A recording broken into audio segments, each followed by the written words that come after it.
टाठियो बच्चो अस्सलाम अलैकुम। आज छु असी त्रीम लुक कथ परन यमुक उनवान छु दोदुक दोदस तो आबुक आबस।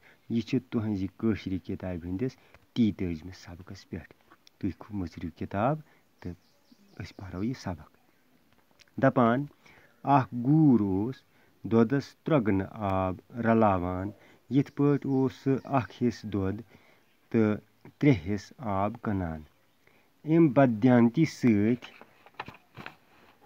बने तस वारिया रोपी। अकि लटि द्राव सु ठेलस मज सारे वट रोपी हेथ बीस गामस कुन। ख्याल ओसुस बेयि ति जान नस्लच दोदजि गौ जोरा अनहा मुल। रेत कोल ओस गूर ओस अकि वन मज पकान जंगल मज पकान पकान येलि थुक अकिस जाय वुछन कुल गनरस मंजस अख नाग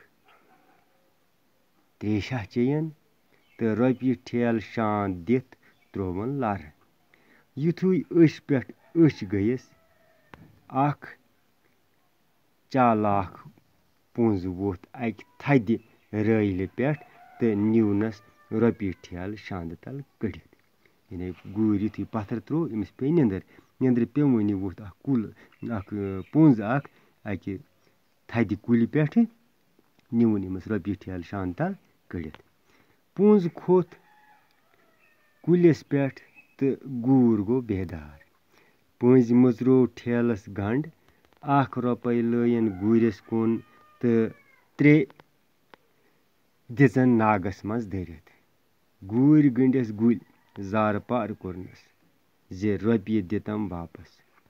पुंज ओस अख रोपे गूरस कुन लायान तो 3 रोपी नागस मज धरित दिवान।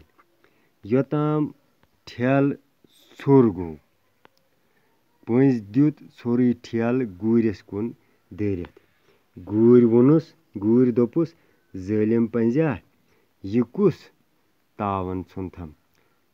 पुंज दोपुस दोदचि रोपी दिसमे दोदस दिसमे चे तो आबचि रोपी दिसम आबस।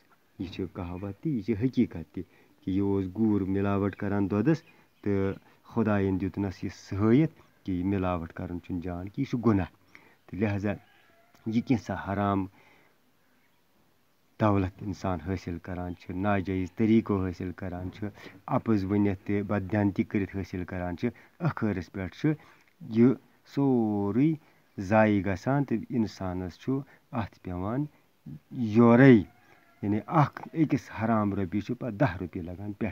खुदा तला बचन या लगस इलाजस ना पेस तिस ला इलाज बेमार नत गस तुथ वाड़ युथ यह उम्र पत होशी यी। लिहाजा पज ध्यानदारी सान प्रथ कम करें तो बिहु रब्बस हवाल इंशाअल्लाह पगह परो अम पे ब्रोह कुन। वसलाम।